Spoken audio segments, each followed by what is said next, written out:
President Bashar al-Assad of Syria, thank you very much for talking to RT today. You're most welcome in Damascus. So, many people were convinced a year ago that you would make it this far. But yet again, we're sitting in a newly renovated presidential palace and recording this interview. Who exactly is your enemy at this point? My enemy is terrorism, the instability in Syria. This is our enemy. It's not about people. It's not about persons. The whole issue is not about me staying or leaving. It's about the country being safe or not. So this is the enemy that we've been fighting as Syrians. I've been here for the last 2 days and I had a chance to talk to a couple of people from Damascus. Some of them say that whether you stay or go doesn't really matter at this point anymore. What do you say to that?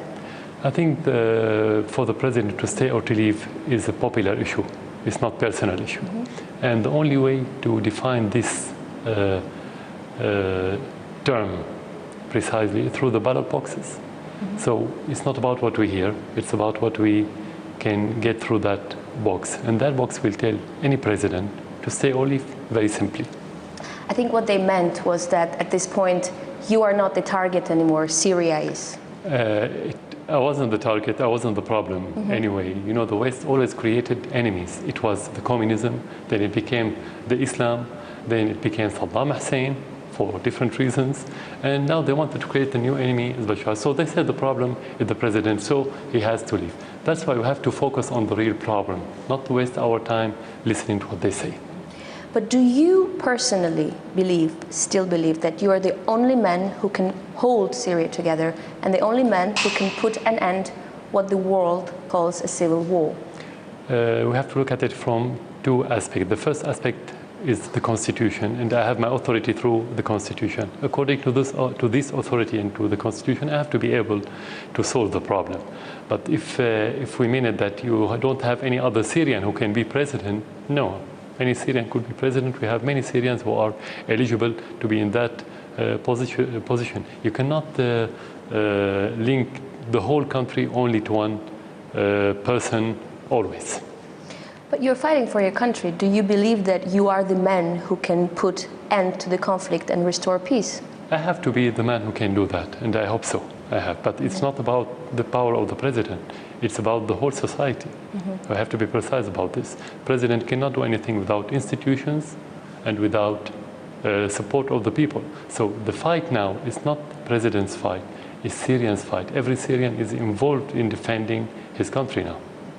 It is, and a lot of civilians are dying as well in the fighting. So if you were to win this war, how would you reconcile with your people after everything that has happened? Let's be again more precise. The problem is not between me and the people. I don't have a problem with the people, because the United States is against me, the West is against me, many Arab countries, including Turkey, which is not Arab, of course, against me. And if the Syrian people are against me, how can I be here? They're not against you. They're not against you. If the whole world, or let's say a big part of the world, including your people against you, are you a Superman? No, you're just a human being. So this is not logical.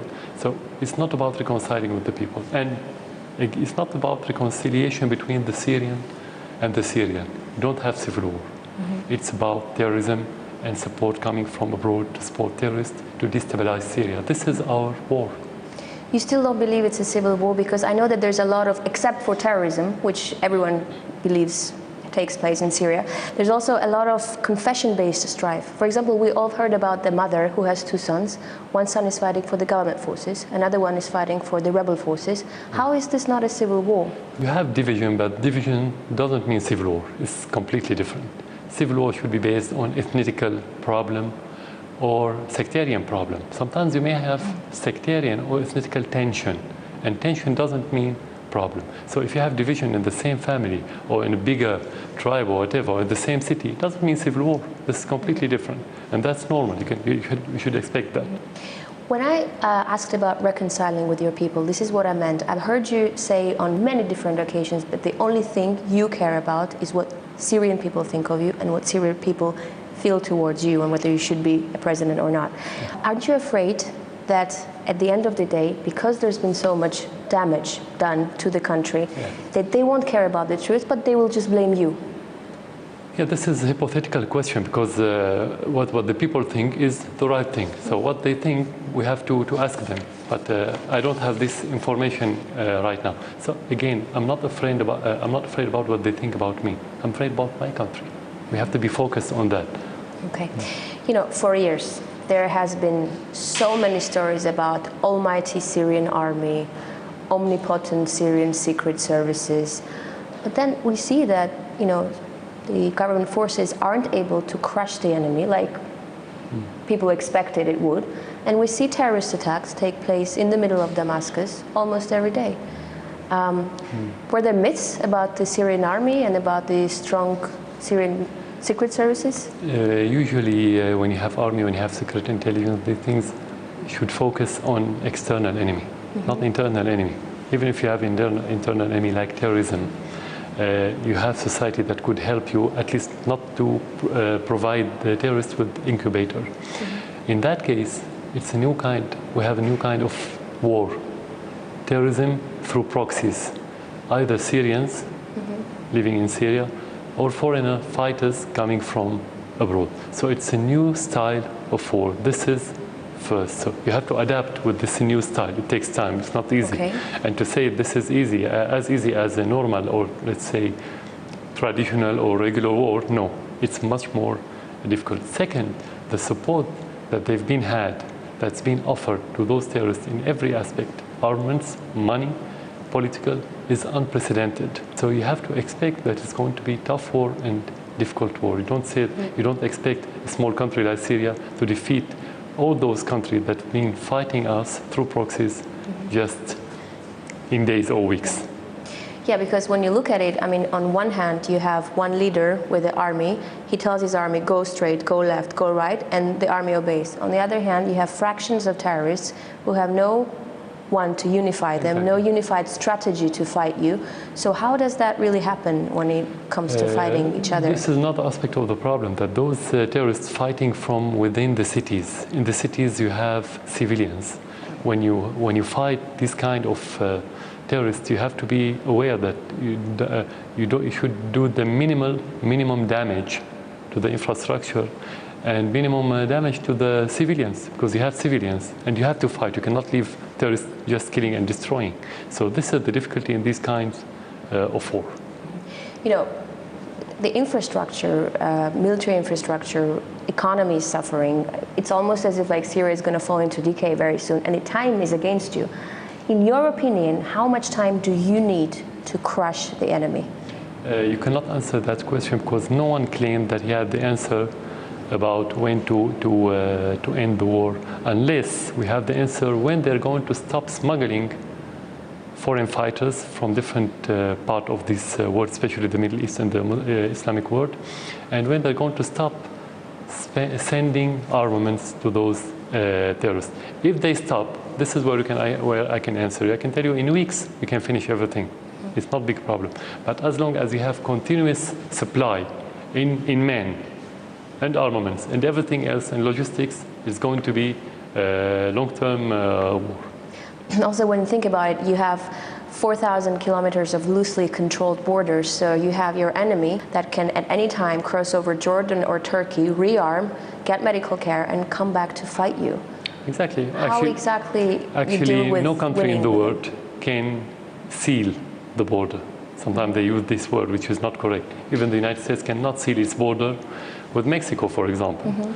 Maybe the same for Russia, which is a big country. So no country can seal the border. You can only have better situation on the border when you have good relation with your neighbors. Something that we don't have, at least with Turkey now. Turkey support more than any other country the smuggling of armaments and terrorists. Can I ask you something? I've been in Turkey recently, and people there are actually very worried that war will happen between Syria and Turkey. Do you think a war with Turkey is a realistic scenario?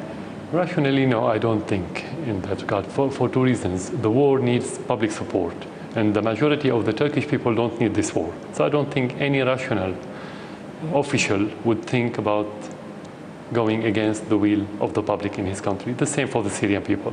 So it's not the conflict or the difference It's not between the Syrian people and the Turkish people. It's about the government and the official, between our official and their official because of their politics. So I don't see any war between Syria and Turkey in the horizon. When is the last time you spoke to Erdogan and how did the talk end? May 2011, after he won the elections. So you just congratulated him? Yeah, just and that was the last time? It was the last time. Who is shelling Turkey? The government forces or the rebels? In order to find the answer, you need a joint committee between the two armies in order to know who shell who.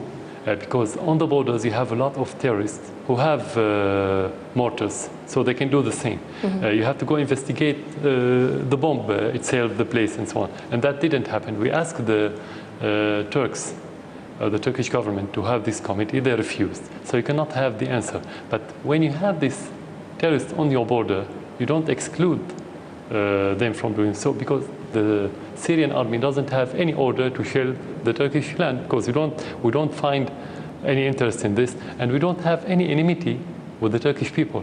We consider them as brothers, so why to do it? Unless that happens by mistake, you need the investigation. So far we don't have the answer. Because so you accept that it may be mistakenly from the government forces? That could happen. This possibility. In every war you have mistakes. You know, in Afghanistan they always talk about friendly fire. If you can kill your soldier. So that it means in every war that could happen. But we cannot say yes. Tell me something. Why has Turkey, that you call a friendly nation, become a foothold for the opposition? Not Turkey. Only Erdogan's government.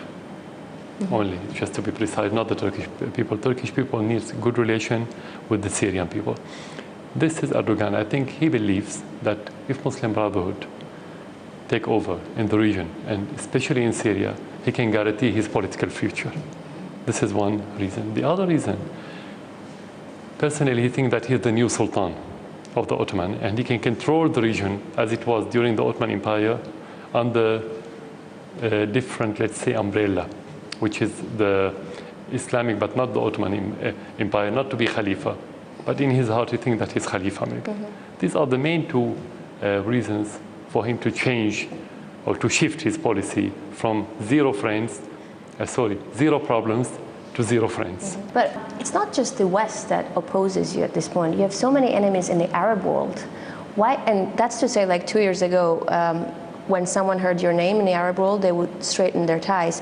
And now on the first occasion, they betray you. Why do you have so many enemies in the Arab world? They're not enemies. Some of them, the majority of the Arab governments support Syria in their heart, but they don't dare to say that explicitly. Why not? Under pressure by the West, sometimes under pressure by the petrodollar in the Arab world. Who supports you from the Arab world? Many countries support Syria by their heart, but they don't dare to say that explicitly. But first of all, Iraq plays a very active role in supporting Syria during the crisis, because it's a neighboring country, and they understand and they recognize that if you have a war inside Syria, you will have war in the neighboring country, including Iraq. I think other countries, they have a good position, like Algeria, Oman, mainly. Those are the countries. And other countries, I wouldn't count all of them, but I would say they have positive position, but without taking actions. Saudi Arabia and Qatar, why are they so adamant about you resigning? And how would an unstable Middle East fit their agenda? Let's be frank, I cannot answer on their behalf. They have to answer that question. But what I could say, that the problem between Syria and many countries, whether in the Arab world or regional or in the West, that we keep saying no when we think that we have to say no. That's the problem. And some countries, they believe that they can control Syria through orders or through money or petrodollars, and this is impossible in Syria. This is the problem. Maybe they want to play a role. We don't have problem. They can play a role. Whether they deserve or not, they can play a role. But not to play a role at the expense of our interests. But is it about controlling Syria or about exporting their vision of Islam to Syria? You cannot put it as a government policy sometimes. Sometimes you have institutions in certain countries. Sometimes you have personnel who try to promote this, but they don't announce it as official policy. So they didn't ask us to promote their, let's say, extremist attitude of their institutions. But that happens, in reality that happens, whether through indirect support of their government or through the foundation from the institution and the personnel. So this is part of the problem. But when I want to talk as government, I have to talk about the announced policy. The announced policy is like any other policy, that it's about interests, it's about playing a role. But we cannot ignore what you mentioned. It is. Iran, which is a very close ally, also exposed to economic sanctions, also facing a threat of military invasion. If you were faced with an option, cut ties with Iran in exchange of peace in your country, would you go for it? There's no contradiction. I don't have this contradicting option. Why? Because we had good relation with Iran since '79 till today, and it's getting better every day. But at the same time, we are moving toward the peace, and we had peace process, we had peace negotiations. Iran wasn't a factor against peace. So this is misinformation they try to promote in the West, that if we need peace, we don't have to have good relation with Iran. There's no relation. It's completely two different subjects.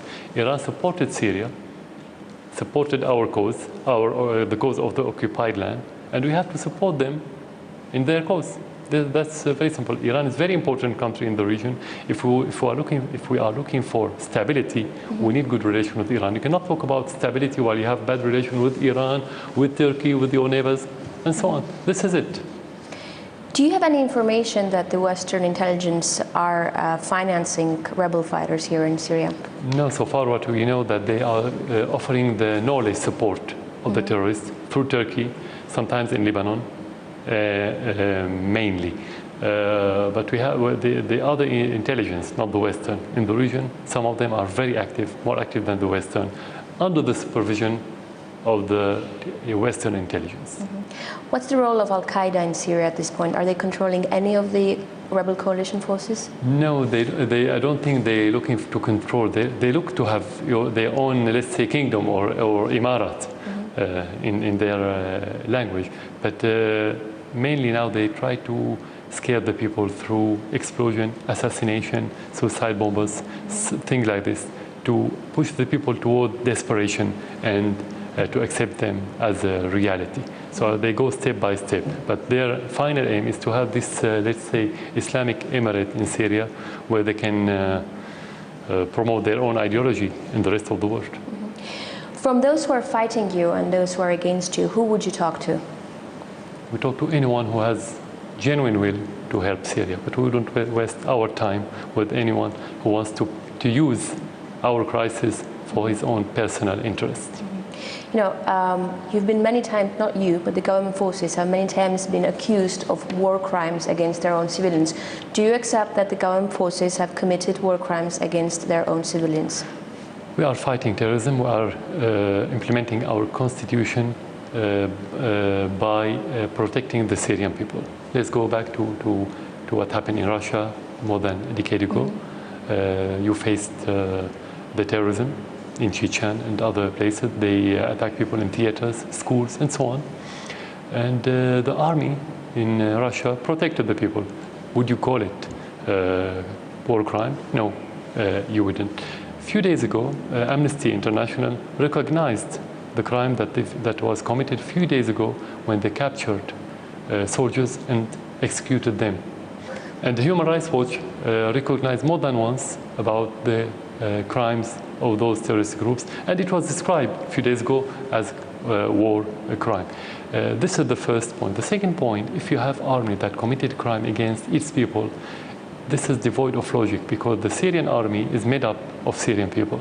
If you want to commit crime against your people, the army will divide, will disintegrate. So you cannot have strong army, unified army, while you're killing your people. Third, the army cannot withstand for 20 months in these difficult circumstances without having the embrace of the public in Syria. So how could you have this embracement while you're killing your people? This is contradiction. So this is the answer. When is the last time you've spoken to a Western leader? Before the crisis. It was before the crisis. Before the crisis. Were there any time at which they tried to give you conditions that if you left the post of presidency, then there will be peace in Syria, or no? No, with me directly, no. But whether they propose that directly or indirectly, it's a matter of sovereignty. Only the Syrian people will talk about this. Whoever talk about this in the media, in a statement, directly or indirectly, has no meaning and has no weight in Syria. So, no. But, you know, do you even have a choice? Because from what it seems from the outside, even if you wanted to go, you wouldn't have anywhere to go. Exactly. Where would you go if you wanted to leave? To Syria. I would go from Syria to Syria. This is the only place where we can live. I'm not puppet. I wasn't made by the West to go to the West or to any other country. I'm Syrian. I'm made in Syria, and I have to live in Syria and die in Syria. Do you think that at this point there could be talks or diplomacy, or we've reached a stage where only the army can do the thing? I always believe in diplomacy. I always believe, and I always believe in dialogue, even with people who doesn't understand, who doesn't believe in dialogue. You have to keep trying. Whether you succeeded or not, I think we always have partial success. You have to look for this partial success before you achieve the complete success. But you have to be realistic. You don't think that only dialogue can make you achieve something, because those people who commit these acts, there are two kinds. One of them doesn't believe in dialogue, especially the extremists. And you have the outlaws who've been convicted by the court years ago before the crisis. And their natural enemy is the government, because they're going to be detained if you had a normal situation, let's say. The other part of them is the people who is being supplied by the outside. And they can only be committed to the people or to the governments who pay them the money and supply them with armament. They don't have choice, they don't have decision, they don't own their own decision. So you have to be realistic. And you have the third part of the people, whether he's militants or politicians, who can accept the dialogue. That's why we've been in this dialogue for a month now, even with militants. And many of them give up their armaments and they went back to their normal life. Do you think a foreign invasion is imminent? I think the price of this invasion, if it's happened, is going too big, more than the whole world can afford. Because if you have problem in Syria, and we are this last stronghold of secularism and stability in the region, and coexistence, let's say, it will have a domino effect that will affect the world from the Atlantic to the Pacific.